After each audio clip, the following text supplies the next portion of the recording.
2024 жылға арналған МРП және МЗП басқа да көрсеткіштер туралы айта кетейік. 2024 жылғы бойынша ең аз айлық көрсеткіш бұл 85 мың теңге. Яғни мемлекеттік мекемелер немесе сол сияқты ИП, ТО бәрінде жұмыс жасайтындардың алатыны минимум 85 мың теңге болады деген сөз. Әрине бұл жерде 85 деп жазылғанымен кейбір ауылдық жерлерде немесе адам аз тұратын жерлерде заңсыз түрде қызметкерін тіркемей жұмыс жасайтындар бар, оларға бұдан да аз төлеу мүмкін, енді шыны керек. Ең аз базовый пенсия деген бар, бұл 28.215 теңгені құрады 2024 жыл бойынша.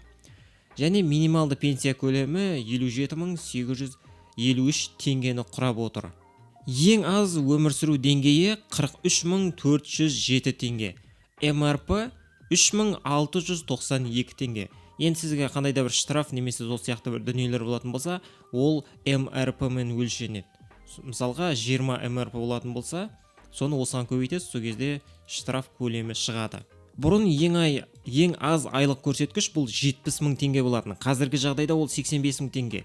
Арнайы президенттің сөзі бойынша бұл 1,8 миллион адамның, соның ішінде 350 мың жұмысшының табысын өсіруге мүмкіндік береді. Және қазір 2024 жыл бойынша, 24 жыл болса, 2023-те қарайтын болсақ, Қазақстандағы инфляцияның көлемі орташа 10%-ды құраған.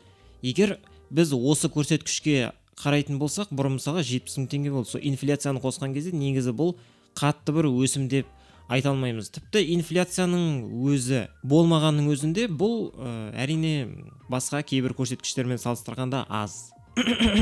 2023 жылы Қазақстанда инфляция көлемі официалды осындай источник бойынша 10% құраған, средний мына жердегі ақпараттар бойынша. Егер біз осыны алатын болсақ, мына өсімнен соны алып тастауымызға тура келеді. Сол кезде бұл өсім негізі өте сондай аз болады.